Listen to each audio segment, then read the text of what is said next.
why is my hair falling out, or why is it not as thick as it was before? Why is it not growing the way it's supposed to? Or why am I even experiencing male pattern baldness when I am a woman?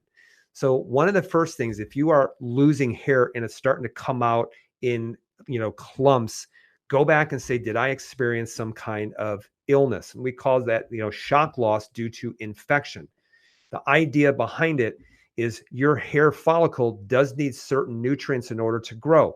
Yes, it does need B vitamins. Yes, it does need biotin. Yes, it does need zinc. It needs all those things. But when your body also needs those when it's handling an infection, and if it's handling an infection, then the biggest thing is that your body says you living is more important than your hair.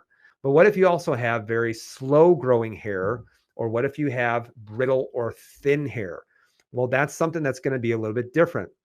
Number one, do you have hypothyroidism? Then you can go into a discussion. Why do you have hypothyroidism? Is it an autoimmune condition? Is it a conversion issue? Is it a interference issue that's going on when it comes to things like halides, metals, and things like that? Can it be a low iron situation that's going on? Is it because of infection? Is it because of autoimmunity that you have to address?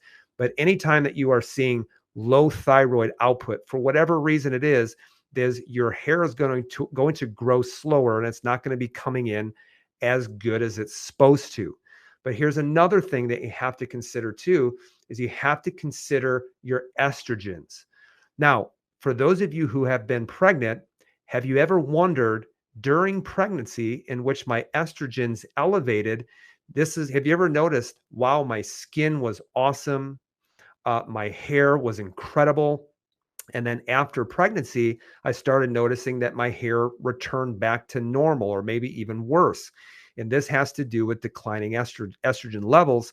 And when that happens, you'll notice that it changes after pregnancy. Doc, what if I am undergoing male pattern balding?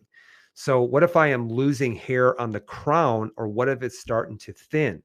Well, the reason why that happens, and in fact, I've even seen this, happen in women in their 20s as well, and they're already undergoing male pattern balding, and this can be a hormone conversion issue.